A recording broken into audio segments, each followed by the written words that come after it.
สบายดีมื้อนี้จะพาท่านผู้ชมมาเบิ่งวิธีการใช้ไข่ล้อผึ้งเนาะไข่ล้อผึ้งงามๆจากสุริฟาร์มไข่ล้อผึ้งสูตรเข้มข้นทาให้กล้องผึ้งเพื่อให้ล้อผึ้งเข้ามาอยู่เนาะวิธีการใช้ก็คือเราจะต้องมีไฟเนาะมีไฟมีบังแก๊สล้นบริเวณหน้ากล้อง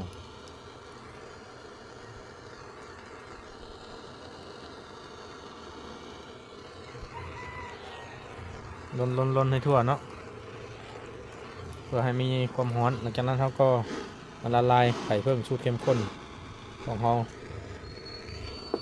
ทาลงไปเนาะ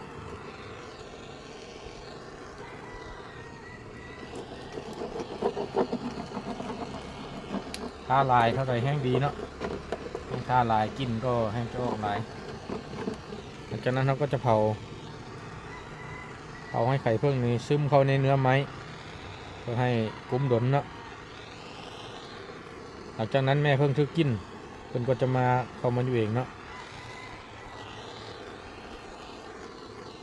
เพื่อให้ได้ผลไวควรใช้คู่กับฟีโรโมนเนาะฟีโรโมนล่อผึ้งเนาะ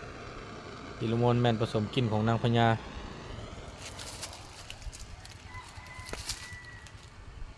ฟีโรโมนซีดเข้าไปเนาะซีดบริเวณนี้เลยกลิ่นฟีโรโมนนี้จะไก่ถึงหลายกิโลเมตรเนาะ10 ปลายกิโลบางคนก็ว่าฮอตซาว30 กิโลพุ่นเนาะเมื่อมีเพิ่งงานมาสำรวจบริเวณนี้มาหากินแถวนี้ก็จะถือกินเพิ่นก็จะมาสำรวจเนาะติดไปในโครงกล่องเลยหน้ากล่องอันนี้ฟีโรโมนนี่มันจะล้อจะส่งกลิ่นแห้งเนาะหลังจากแม่เพิ่งมาตอมแล้วมาสำรวจเบิ่งก็จะถือกลิ่นของไข่เพิ่งอีกเนาะอีหน้านี้อดใจบ่ไหวเพื่อจะกลับไปบอกครอบครัวเพิ่นย้ายมาอยู่เนาะอันนี้สนใจสร้างได้ถ้าสร้างคู่กันนี้จะมีราคาโปรโมชั่นเนาะถ้าจะสร้างแต่เดียวก็ได้ถ้าสร้างแต่เดียวก็ได้มาแล้วเนาะวันนั้นตัดคลิปทำมาแล้วแม่เพิ่งมาแล้วถือว่ากินหอมแห้งเนาะห้องแต่ทานแล้วถือว่าแม่เพิ่งมาตอมเลย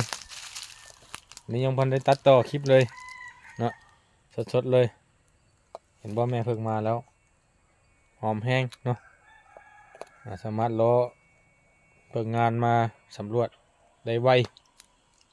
จะสีบริเวณออมนี่เลยเนาะสูตรเข้มข้นแห้งสนใจทักอินบ็อกมาได้เลยเด้ออันนี้แม่นผู้เลี้ยงจริงเนาะเสียงจากผู้เลี้ยงจริง